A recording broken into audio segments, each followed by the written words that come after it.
السلام عليكم لي زامي الحبابي لا فامي، تحياتي لمتتبعي ومتتبعات قناة افيكا. وكالعادة عندك عقار باغي تبيعه ولا تكريه، افيكا تكلف لك به دائما بمدينة اكادير، وبالضبط حي الهدى. كما كتلاحظوا الصور قبيلة انني الان كنتواجد في وسط حي الهدى، اللي كيتوفر على قاعة، يعني قاعة مغطاة، مسجد، مسبح، سيمي اولمبي. كما كتلاحظوا الاشغال ديالو تبارك الله، يعني ما بقى ليها والو وغادي تسالي، بالاضافه الى الترام باص اللي غادي يدوز من وسط حي الهدى، بالاضافه الى قربها هاد الحي الاسواق السلام. جايب لكم واحد الشقه اللي كتواجد يعني بقريب من هاد المراكز الكامله اللي قلت لكم. لا من ناحيه ترونسبور راه كاين، المؤسسات هنايا مؤسسة أنا ديال البريفي، يعني القلم كاين هنايا. ودابا حنايا ان شاء الله غادي نوريوكم هاد لاله مولاتي البارطمون اللي كاينه في حي الهدى، وبالضبط في وسط الهدى. فاش كنقول لكم وسط الهدى كنعرف اش كنقول. هانتوما الصالون،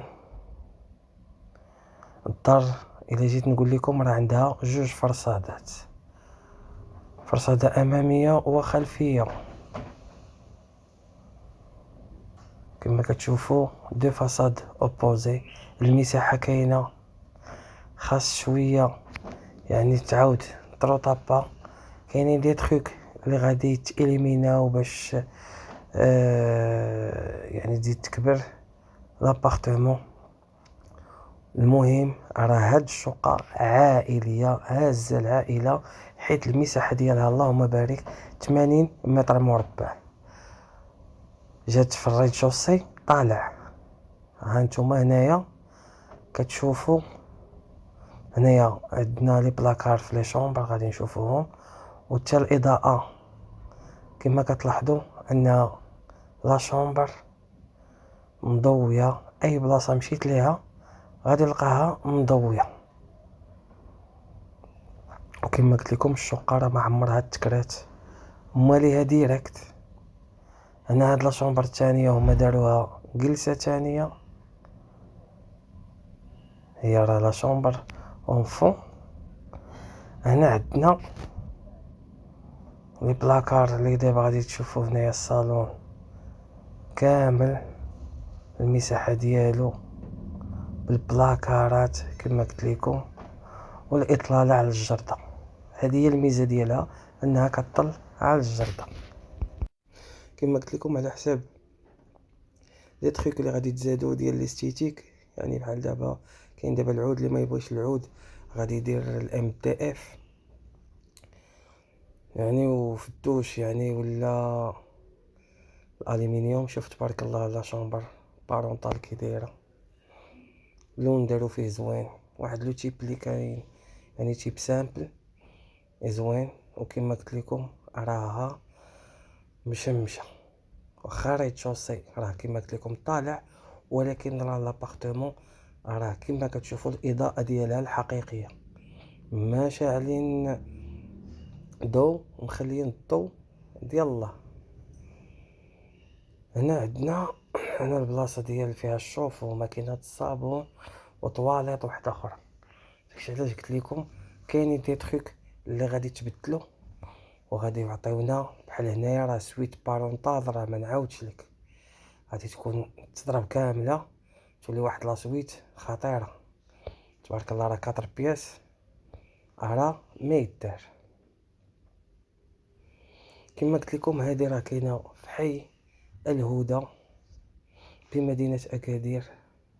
المساحه ديالها 80 متر مربع.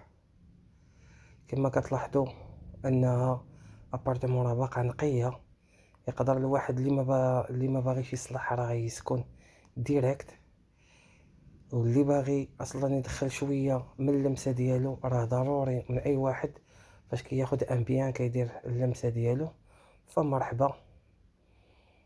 والناس اللي باغيين يتواصلوا معنا ما عليهم الا يعيطوا لينا ب 0619 23 64 25 0619 23 64 25. هنايا راه الدوش،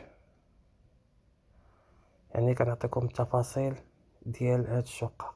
الثمن ديالها 80 مليون قابل للنقاش.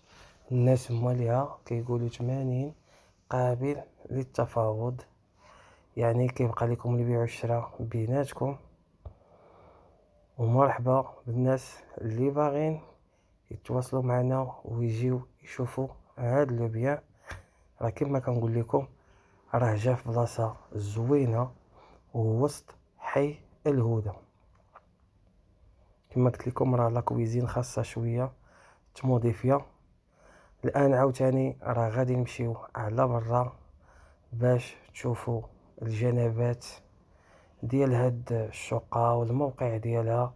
راه جات يعني الموقع ديال حي الهدى كما كتشوفوا فيه لازون ايموبل كما كتلاحظوا، حتى هي راه جات في العمارات. كاينه زون فيلا يعني الجهه ديال الفيلات، وعندنا لازون ديال الديور. يعني هذه هي الهدى. والهدى ما باش كتميز انها عندها ما كاينش السكن الاقتصادي بزاف على عكس حي السلام وحي المحمدي. يعني اكثريه كاين المويان ستوندينغ.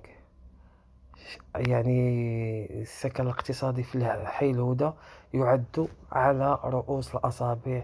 كما كتشوفوا القهاوي راهم كاينين هنايا، الحانوت كاين، لي سوبر مارشي كاينين، لي بنك كذلك كاينين. هنايا واحد المحل اللي غادي يحل جديد ديال الحوت حتى هويا ان شاء الله الرحمن الرحيم. هنا كما كتشوفوا الطاكسيات يعني موجودين اللي كيديو حتى الانسكان.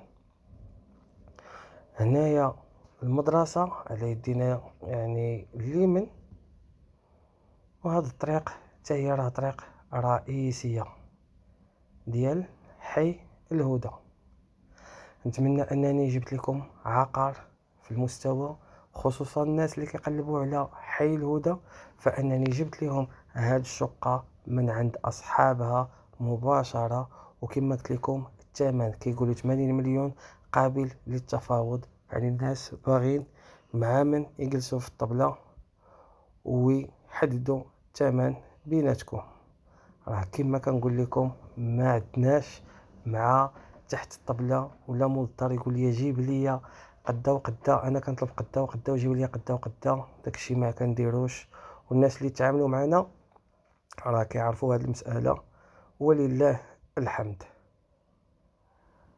ديما باغي تبيع عندك عقار باغي تبيعه ولا تكريه افيكال تكلف لك به. ونتمنى انني جبت لكم عقار في المستوى، وانني راه جايب لكم الجديد خصوصا من ناحيه المسائل القانونيه. غادي نجيبوا المستجدات اللي كاينين خصوصا الناس اللي باغيين يبيعوا. وديك القضيه ديال المراجعه اللي ولات كتجي للناس يعني اللي خصهم يتفاداوها، غادي نعطيوهم المسائل والقانون الجديد اش ولا كيقول. تحياتي لكم الى عقار جديد.